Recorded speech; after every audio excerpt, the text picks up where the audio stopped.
Nah, sebelum melanjutkan pembahasan, kita perlu tahu apa yang dimaksud negara.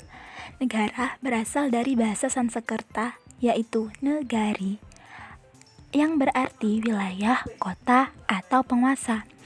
Didapatkan 3 ide pokok yang terkandung di dalam pengertian negara menurut para ahli. Yang pertama yaitu negara adalah organisasi kelompok manusia.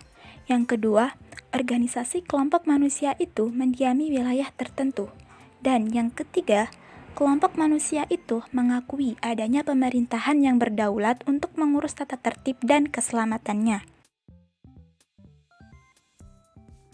Fungsi negara pertama, menjaga ketertiban untuk mencapai tujuan bersama dan mencegah berbagai bentrokan dalam masyarakat. Negara bertindak sebagai stabilisator. Kedua, mengusahakan kesejahteraan dan kemakmuran rakyat. Fungsi ini sangat penting terutama bagi negara-negara sedang berkembang. Ketiga, mengusahakan pertahanan untuk menangkal kemungkinan serangan dari luar. Untuk itu, maka negara harus dilengkapi dengan alat-alat pertahanan yang kuat dan canggih. Keempat, menegakkan keadilan yang dilaksanakan oleh badan-badan peradilan. Negara juga memiliki tujuan loh. Tujuan negara sudah tercantum di dalam alinea keempat pembukaan Undang-Undang Dasar tahun 1945. Ada 4 tujuan negara. Yang pertama yaitu memajukan kesejahteraan umum. Yang kedua, mencerdaskan kehidupan bangsa. Yang ketiga, membentuk suatu pemerintahan yang melindungi segenap bangsa Indonesia dan seluruh tumpah darah Indonesia. Dan yang keempat, konsepsi konstitusi negara Republik Indonesia bersumber pada Undang-Undang Dasar 1945.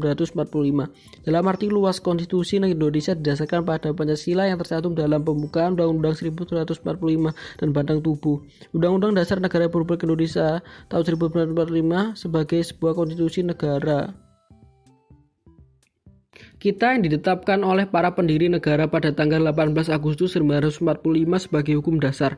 Undang-Undang Dasar 1945 bukan hanya merupakan dokumen hukum, tetapi juga mengandung aspek lain seperti pandangan hidup, cita-cita, dan falsafah yang merupakan nilai-nilai luhur bangsa dan menjadi landasan dalam perubahan Undang-Undang Dasar Negara Republik Indonesia tahun 1945 yang dilakukan MPR merupakan upaya penyempurnaan aturan dasar untuk lebih memantapkan usaha pencapaian cita-cita proklamasi kemerdekaan yang sudah ada dalam pembukaan UUD 1945.